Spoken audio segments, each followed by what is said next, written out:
waajal di feeñwaat suñu nuyoo ak suñu ziar di ko yóbbante nga jotuñu ko sëñ Mountakha Mbacké xalifa général des Mourides ak Serigne Abo Mbacké ak jëwriñ nañ sëñ Abdou Fatah Mbacké ak njabootu suñu kàddu yëpp di rafet bu baax nag kàddu yi nga xam ne moom nga fi yëkkati léegi rek ngir ñu leeral bés bi nga xam ne moom la ñu dëgmal ci màggaayam ak ki nga xam ne moom lay koy jagleel ci yoonu murit muy màggalu Kazu Rajab bi nga xam ne njabootu suñu Fallou Mbacké ñoo koy yàgg di taxaw si bi ñuy ubbi rek wax nañ ko léegi muy kilifa yi nga xam ne ñoo ŋànk réew mi ñu toog yàgg rek te feddaluñu maanaam instruction maanaam ndigal bi nga xam ne moom la ñuy jox toujours muy autorité administrative yi nekk ci gox yi muy gunge bépp xew-xew diine bi nga xam ne mi ngi am ci suñu diwaan ba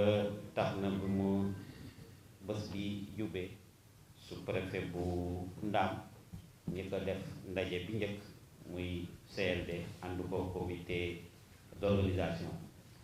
li ñu fi jotoon liir yépp foog naa ne ci ndaje boobu lañ ko tënkoon tey nag ñu def ñaareeli jéego muy comité régional de développement bi nga xam ne gouverneur de région moo koy jiite ànd ko service technique yi nga xam ñoo nekk ci diwaanu région bi ci tënk rek li nga xam ne moom la bés bi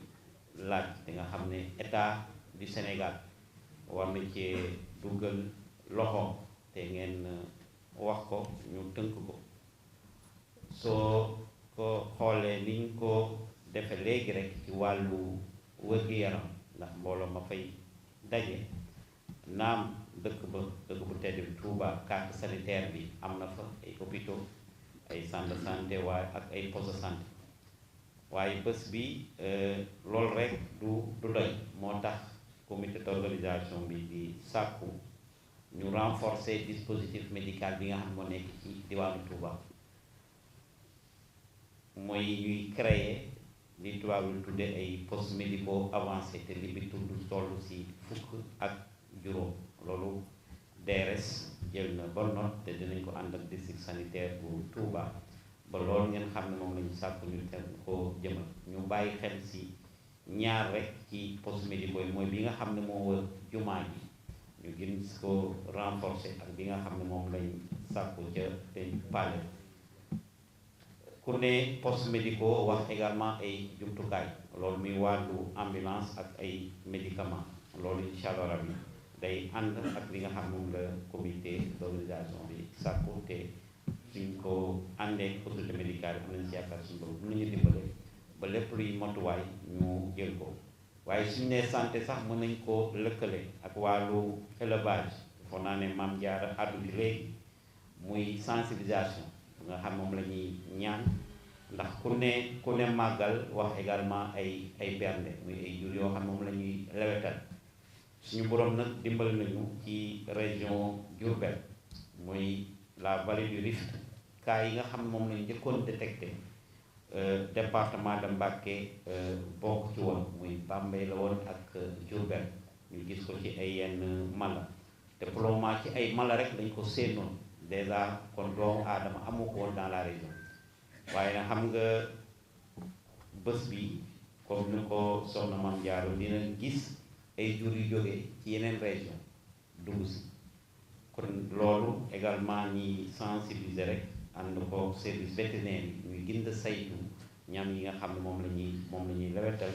te am nañ ci yaakaar baax suñu borom dinañ ci defal li nga xam moom lañ ci bëgg incha allah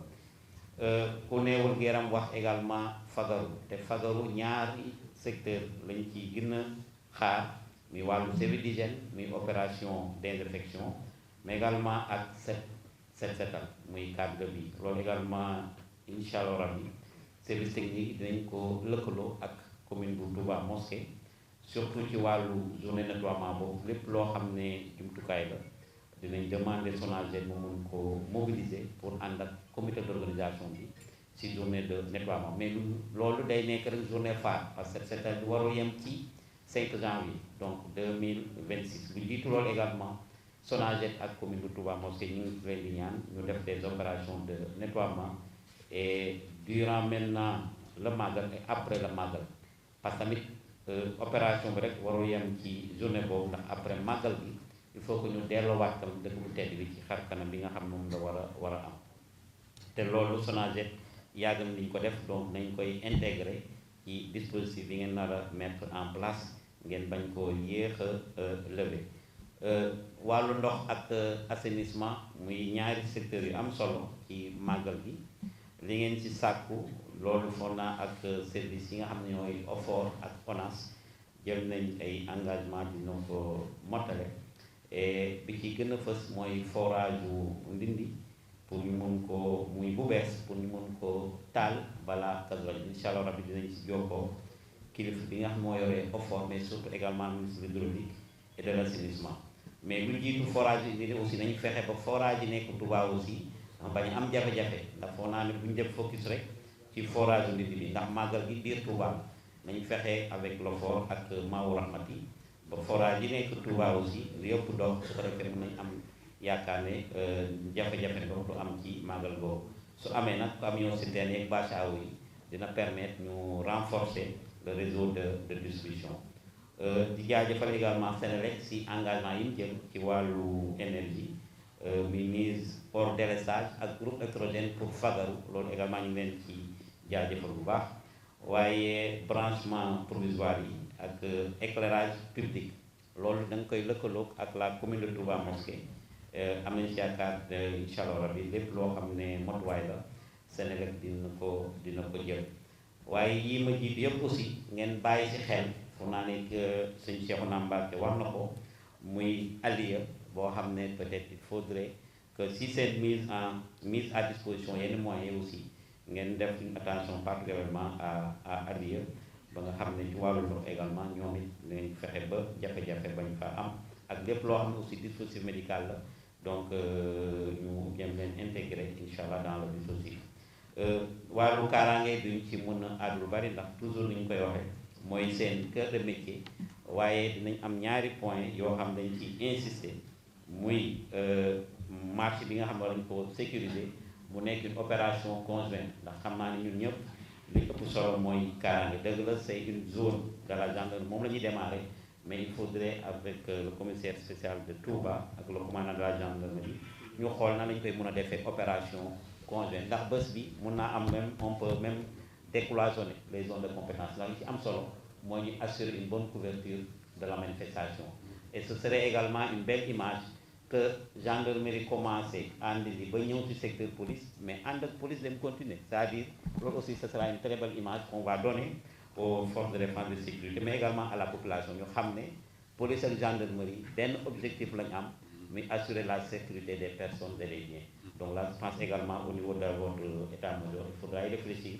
parce que soo ñu ko defee rek arrêté fii rek day am lu muy noonu l'essentiel on verra la faisabilité mais je pense que ce sera possible pour que ngeen àndandoo ko donc ba nu muy jeexee incha allah rabbi loolu également on va veiller sur ça li ci des rek mooy facilitation des convois surtout ils ont parlé ñu wax nañ ci ñaar yoo xam ne peut-être dañ koy def Fatick ak Ndiagne et dans vos secteurs respectifs ñu fexe ba faciliter mais également tout ce qu'on peut faire pour dimbali leen ci trajet bi nañ ko def en relation avec vos collègues qui gèrent les différents secteurs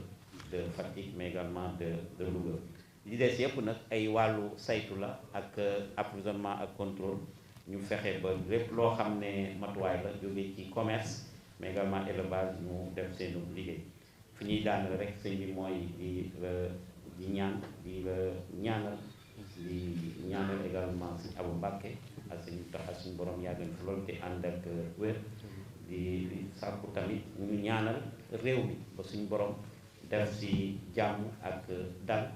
ñuy sàkku tamit sëñ bi ñu ñaanal kilifa yi nga xam ne ñoo ŋànk réew mi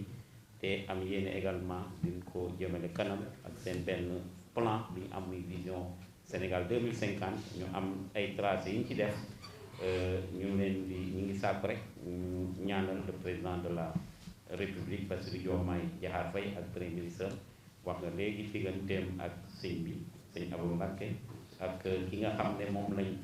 tabb yàggul ministre de l'intérieur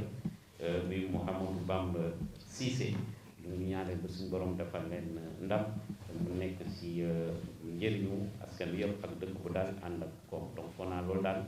lañ bëggoon yëkkati di rafet bu baax nag li nga xam ne moom mooy kàddu yi fii yëpp di ànd ko rek ak comité d'organisation bi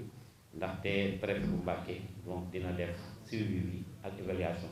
ñaanuñ ko mais lépp loo xam ne aussi rëq-rëq la avant réunion d'évaluation bi suñ ko teel a yëg également lépp loo xam ne mën nañ ko dañ ko ci def ba suñu borom maintenant peut-être dimbali su sootee nag ñoo xam ne borom bi la mais yéene bi moom mooy ñu fexe ba lépp loo xam ne tënk nañ ko fii ñu def ko ba def ci loo xam ne sax peut-être binduñ ko fii nii loolu mooy yéene bi di sàkku ngeen ñaan ñu suñu borom may ñu mën ki may ko également c'est de services yi nga xam ne ñoom lañ àndal ci sectoriel yi kenn ku nekk suñu borom sàmm leen may leen wér-gu-yaram ak kàttan boo xam ne engagement yi fii it ñu mun koo jëfale ngir maintenant bés bi nekk également bés bu màgg te bés bu daal incha allah loolu daal lañ bëggoon yëkkati di ñaan ñëpp ñu dellu si jàmm te incha allah